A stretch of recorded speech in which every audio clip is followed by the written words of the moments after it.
मौला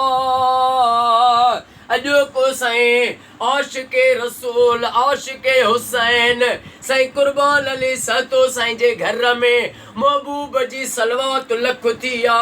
ऐं रोज़ेदारनि इफ़्तारी कई आ। अॼो को कुर्बान अली साईं जो ख़ैर पंहिंजी बारगाह में उहद जबल जेॾो लिखण क़बूल फरमा। इमाम सज्जाद जो वास्तो थिए इमाम सज्जाद जो वास्तो थिए हिन बाबा मोहम्मद हाशिम साईं के सेहत मौजज़े सां सेहत ऐं वॾी खिज़री हयाती अता फरमा।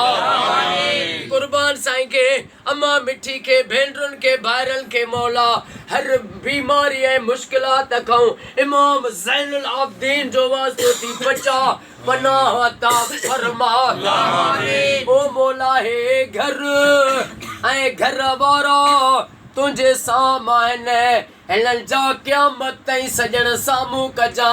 ऐं हिननि जे दुश्मननि के निस्तो नाबूद फरमा। ओ रब 19 रमज़ान मुझो मौला मुश्किल कुशा जॾहिं घरों निकतो मौला जूं नेड़ियूं ज़ारूं कतार रोइन पयूं मौला जीअं जो निकता त बदकूं जेके हुयूं मौला जे दामन में चिंबड़ी वयूं रड़ियूं करण लॻियूं त मौला अॼु न वञो पर मौला जीअं जो कूफे जी मस्जिद में आया मूसल के चयऊं अॼु आज़ान तू न ॾे अॼु आज़ान मां अली ॾींदुसि जीअं जो मुंहिंजे मौला आज़ान ॾिनी त उहा एॾी मिठी आज़ान अली मौला जी जो अम्मा ज़ैनब रुनी जनाबे उम्मे कुलसूम रुनी त अॼु बाबा केॾो मिठो आवाज़ करे आज़ान थो ॾे जीअं दाऊद जो मिठो आवाज़ हो। हिकु अली मौला जी मिठड़ी आज़ान हुई होॾे करबला में अली अकबर जी आज़ान हुई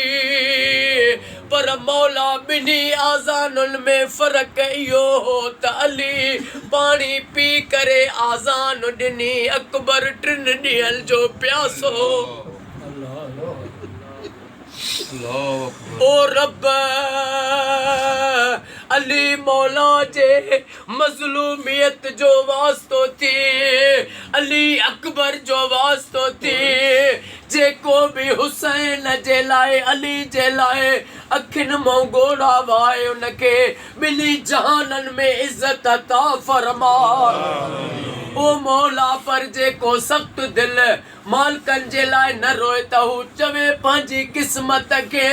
अली मौला ऐं अली अकबर जी ऐं बिलावल जी आज़ान जो वास्तो थी कुर्बान साईं के असांजी अम्मा मिठी के ईरान इराक मदीने जल्दी घुरा ज़ियारत हाज़िरी नसीब फरमा। कुर्बान साईं जे दिलनि जूं जाइज़ तमन्नाऊं पूरियूं फरमा साईं जे भाइरनि भेनरुनि जे दिलनि जूं जाइज़ तमन्नाऊं पूरियूं फरमा अम्मा मिठी जे दिलनि जूं जाइज़ तमन्नाऊं पूरियूं फरमा। सैयद भूरल शाह साईं जे बटणनि तो मुश्किलातूं इमाम सज्जाद